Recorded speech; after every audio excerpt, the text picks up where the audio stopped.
The Campfire Axiom version 2. Let's talk about it. Now, this is a sample sent out to me by Campfire directly. This is a single dynamic driver, $250 IEM from Campfire, so it's a lot cheaper. It is primarily a USB-C IEM, and it has a lovely unboxing experience. Let's take a look at it now. So this is a bullet style IEM, so that might be a detraction for some. I'm not a huge fan of bullet style IEMs. I did have a little bit of issues trying to get this to fit. It does hold on to ear tips well. It has a nice kind of gold nozzle and a good, beautiful appearance.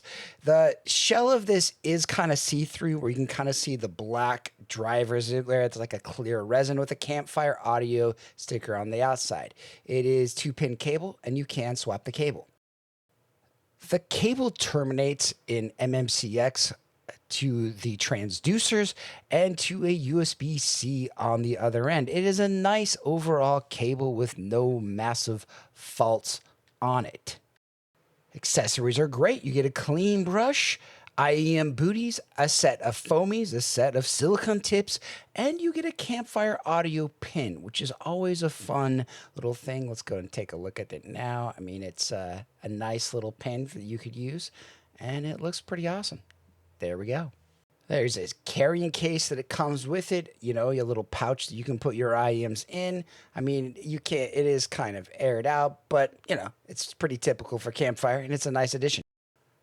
How is this IEM? How does it sound? Well, it is a good sounding IEM, but it's not going to be for everybody. There's a lot of warmth to this IEM, but there's not a lot of upper mids. There's a lot of sharpness, and the treble on it's pretty good. The bass on it's good. The upper mids are flat, but that's not going to be for everybody. Now, you might get a different experience based on the frequency response you'll get based on insertion depth or tips that you'll put into your ears.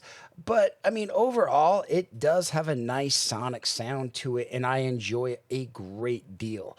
Let's look at some graphs and go from there. All right, so if you look at the graph, I mean, if we normalize this at, say, 500 or even, say, like 800, well, you'll notice that there's a lot of warmth here, not a ton of upper mids here. And so like this warmth area where it kind of has a early bass rise, that's really good for certain things and bad for some other values. Like female vocals might sound a little bit husky, but you will get thick, rich mids from this.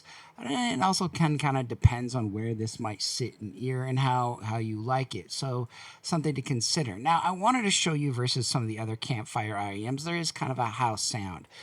Versus the most expensive one, the Trifecta. The Trifecta has a lot of upper mids, kind of that same style of bass, but the Trifecta's upper mids can actually be really shouty to some people and a little bit off-putting, so that's something to note. My favorite Campfire is the Astrolith. You'll notice they do have that similar kind of bass presence, a little bit more upper mids with the Astrolith.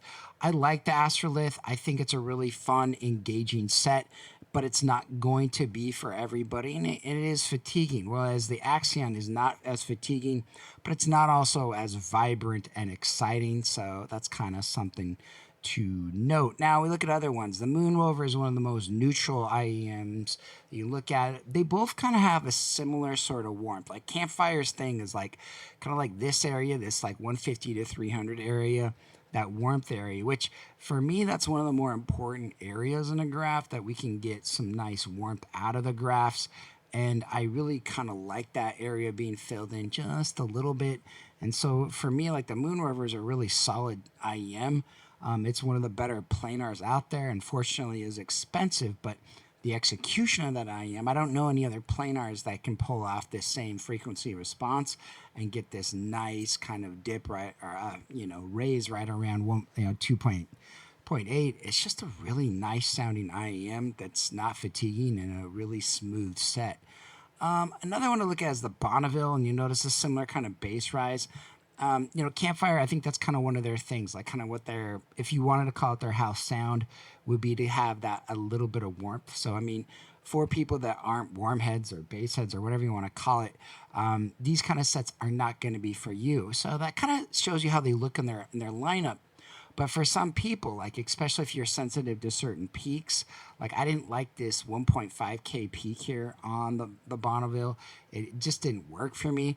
But there are other, like for the Campfire sets can really be a fantastic, fun, different style of tuning, and that's kind of what they're going for. They're not going for typical standard neutral. Now, if you're going for typical standard neutral and safe, there's a few others that I would recommend to maybe try out.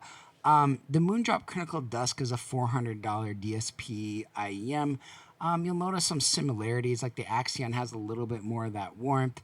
The Dusk has a little bit better DSP setting, but you'll notice some similarities in their graphs, and they're not completely dissimilar. If you look at another one, like the EPZ-Q5, you'll notice that it has a ton. This is a DSP IEM. You notice it has a ton of upper mids. And this is in a little bit more flat lower mid range. And this is kind of a little bit more of a popular tuning.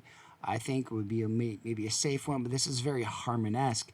And like kind of right now, a lot of audiophiles and a lot of people, like just based on data and based on what people are finding out, they're finding a lot of people don't like this 4 to 5K energy, and it just becomes a little bit off the people. And so like the EPZ Q5 might sound a little bit grainy, a little bit fatiguing, not as fun in the bass and the warmth, and just something to consider. Another set that's pretty popular, that's around 75, you can probably get it for like 50 or 60 right now, is the Simga EW300. This comes in DSP form, but you'll notice it does have, nice bass, but the big thing it has is just this ton of upper mids, and if that hits you wrong and becomes shouty, it can cause things to be a little bit sibilant. And so because of that, I think in some ways the Axiom's like a little bit more of a audiophile tuned, like something that's going in for a different sound signature. I think it's personally glorious, but like, would I recommend it to people that are looking for that neutral or Harman set? Not really. It's something that's a little bit special and unique, but extremely fun and engaging. All right, the Campfire Axiom. Let's rank this up. I am doing kind of a simpler way to review DSP IEMs and TWS IEMs because I don't really do them that often. It's not really the point of my channel. But when opportunities arise, I still like to have solid scores so you guys can know exactly how I feel about stuff. And the Campfire Axiom actually gets like a S-. I think it's a solid set. I think it's fun.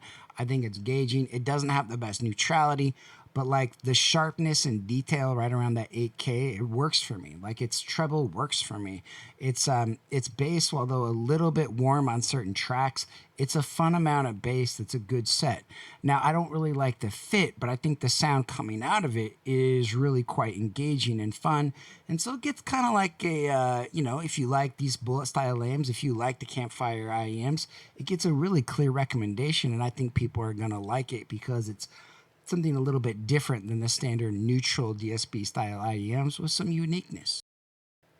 The Campfire Axiom. It's a new version that just came out. It's $250, which can be a lot, but if you look at it from a standpoint of a company that normally does IEMs around $2,000, this becomes, in some ways, a like kind of a mid-5 fun set to get. It's interesting. It has a unique fit, which not very many IEMs have. A lot of IEMs have a little bit more of a larger fit. So if you have small ears and you're curious about this IEM, you want to try something that's audiophile, that's a little bit unique, I think this gets a pretty clear recommendation for people. I mean, there are a lot of other IEMs that are cheaper, that are going to be more flat and neutral for people. And so I think it gets kind of a cautious recommendation. And, for me, the fit is a little bit, it just doesn't have the fit security that I get from a lot of my other IEMs that I'm used to having, like the Astrolit or our other IEMs from Campfire. And that's kind of a concern if fit stability's for you. But I mean, for just a simple, fun set to take on the go, gets an absolute recommendation. I tested it with my friends and called some people.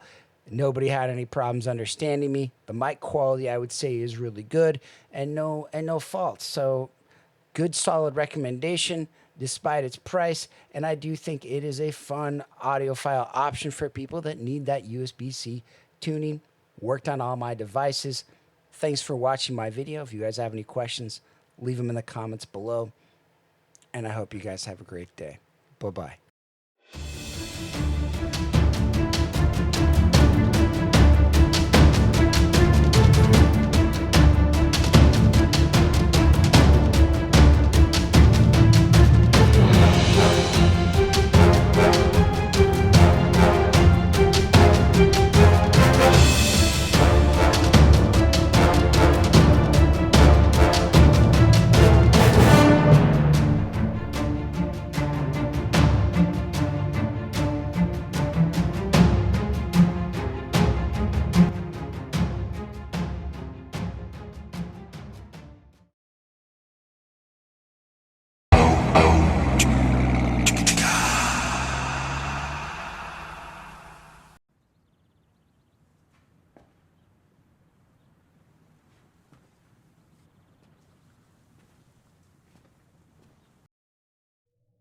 You're still here.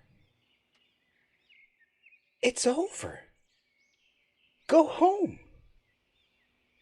Oh, you're expecting a teaser for our next video. Well, we don't have that kind of money. What are you expecting? One of those store reviewers to show up in a saucy little leather number? Go. Oh, I can tell you one thing. We are going to have a collab video. We have no idea what it's going to be. Probably Kryn, maybe Chris, or Joyce. Don't deny it. She's got range. Go. Get out of here. Go. Go! Go. Go on with you!